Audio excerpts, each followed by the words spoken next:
Alright, in this lecture we're going to continue to derive the exact equations that we'll use to solve the finite element method. So last time we spent the lecture deriving the weak form of the weighted average residual equation, which is shown here, and it's shown here in terms of T, which is our approximate solution for temperature, and also F, which is our weighting function. So now we have to come up with a form for both of these two functions, f and t. So let's start with t, which is our approximate temperature distribution, and we're going to write t in this way. So t will be w1 times t1 plus w2 times t2 plus on and on until you get to wn times tn. And these w's are what are called interpolating functions. These are functions only of x and y, and then these t's, these are only functions of time, right? So we split this into functions only of x and y and functions only of time, and eventually we'll see that these functions of time are actually the temperatures at the different nodes in our mesh, and then these functions of x and y tell us sort of how these temperatures at the node affect temperatures nearby, right? So they must be really large right at the node position and die off as you move away from the nodes. But that'll be in a later lecture. For now, that's enough that these are our this is our expression for the average temperature distribution. So we can express this a little more concisely in vector form. So we'll let the vector w be just all of these functions, all these w functions, and the vector t will be all these nodal temperatures. And if you want to write this very concisely, then the temperature, which is a function of x, y, and time at any position in time, is just W transpose times t, as shown here.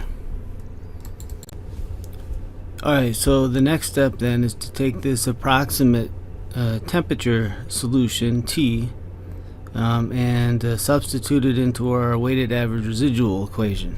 And you can see that in order to do that, I'm going to need the derivatives with respect to time, with respect to x, and with respect to y. So here's the derivative with respect to time. So I'm just substituting W transpose times t into dt d theta, and remembering that w is only a function of x and y, I can pull that out. So you just get W transpose times dt d theta. Here's the same thing but for x, so I substitute W transpose times t into dt dx, and now t is only a function of time, it's not a function of x and y, so I can pull that out and I get dw transpose dx times t. And this is just then all of the x derivatives of these interpolating functions, and the same thing for dt dy. So that gives me dw transpose dy times t. And again, just remembering what this looks like, it's all of the y derivatives of the interpolating functions. So we make these four substitutions into the weighted average residual function, and that's what's shown here.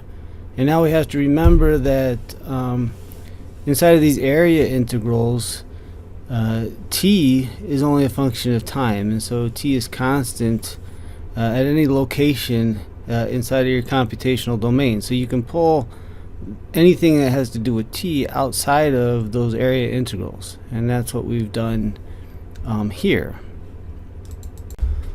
So what we have here actually is a single ODE that's written for one weighting function f. And if you want to see that clearly, let's just focus here on the storage term, which is this first term here. So I've broken that out, and we'll go through the process of substituting in W transpose. So W transpose is just a row vector of these interpolating functions that are only a function of x and y. And then we'll also substitute in for temperature. So now we have a column vector here of all of our temperature derivatives. So this row vector actually ends up being a bunch of area integrals, right? One for every one of our interpolating functions, and we're multiplying that by this column vector that are the derivatives of all our temperatures. So if we multiply a row vector by a column vector, we get just a single equation, right? So 1 by n times n by 1 gives us a 1 by 1 answer, which is a single equation, and that's shown here. And the single equation is an area integral multiplied by a temperature derivative, and then another area integral multiplied by another temperature derivative, and so on. If I do the same thing for the conduction term here, the same sort of thing happens. You can see that what I get then is a different area integral, right? So shown here, multiplied by not the temperature derivative but the temperature, plus another area integral multiplied by another temperature, and so on to the nth area integral multiplied by the nth temperature. And so yeah, this is one ODE that is written for all of our temperatures, and therefore clearly not sufficient to solve the problem. So what we do then is write this single ODE, but we write it n times, and we do that by defining n different weighting functions so that we end up with n equations in n unknowns. And Galerkin's method uses the interpolating functions as the weighting function. So f1 is then w1, and that gives us an ODE where f is substituted in as w1, which is shown here, and then f2 is w2, giving us a second ODE, all the way to f sub n is w sub n, which gives us finally n ODEs in our n unknown temperatures, and therefore a complete set of equations that we could solve to get a solution to the problem. So we need to look at this system of equations a little more carefully so that we actually have an understanding of how to construct the matrices that are required to specify the problem. So we'll end up with the same kind of matrices that we saw in finite difference equations, so the C matrix and the K matrix and everything else like that, except for how you put those matrices together is a little bit different. So here's our set of equations. Again, we have one ODE for every one of these weighting functions, which are now the interpolating functions. So let's again look at just the storage part of this equation, which should be pretty obvious will become a capacitance matrix multiplied by the derivative of a temperature vector. So this first equation then is this equation that we've already seen, which is a bunch of area vectors, each one now associated with w1, which is our first weighting function, our first interpolating function, and then the first one is w1 times w1, the second one is w1 times w2, and so on to w1 times wn. And then the second term here, the second equation, is related to w2 all the way down to w sub n. So if I want to put this system of equations into matrix format, I have my coefficients and I have my unknowns. So you can see that ends up looking like this.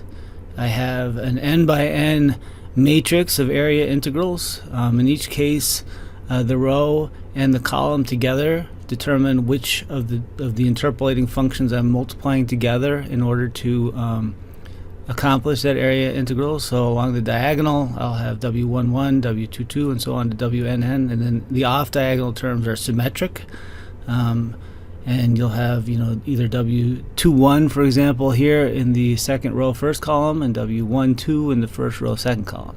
So this is an n by n matrix, and it's multiplying the derivative of all of my temperatures. I can write this a little bit more concisely in this shorthand here, where this is the area integral of rho times c times W transpose. So W being an n by 1 column vector, and W transpose being a 1 by n row vector. W times W transpose is an n by n matrix, which is exactly the matrix that's shown here. So returning to our full system of equations, you can see that it can be written this way. So this is what we just did for the storage term, right? This is W times W transpose. This is an n by n matrix. We're going to call it the capacitance matrix. In that way it looks a lot like what we did for finite differences. So the capacitance matrix times the derivative of the temperature vector should look pretty familiar. We'll do the same thing then for the next set of terms, right? So this is the conduction terms, and you can see that it's a bunch of area integrals. These are dw dx times dw transpose dx, and then the same thing for the derivatives with respect to y, right? And we'll call this our K matrix. This is again an n by n matrix, right? Because W is an n by 1 column vector. W transpose is a 1 by n row vector. So this is going to be an n by n matrix full of these area integrals. They're done a little bit differently. And that's our K matrix. That's our conduction matrix, and it dictates the interconnections between our nodes by conductivity. And then over on the other side we have a generation vector, right? You'll notice W is a vector, n by 1 vector, and then our boundary heat flux vector, which is another vector. This one is the first one. The generation vector is related to a bunch of area integrals, right? One for every weighting function, one for every interpolating function. The boundary vector is still n by 1 because there's one for every one of these interpolating functions, but it's related to not an area integral, but rather a line integral along the boundary. All right, so we end up though with the same system of equations we've seen before: c dt d theta plus k times t plus g plus q.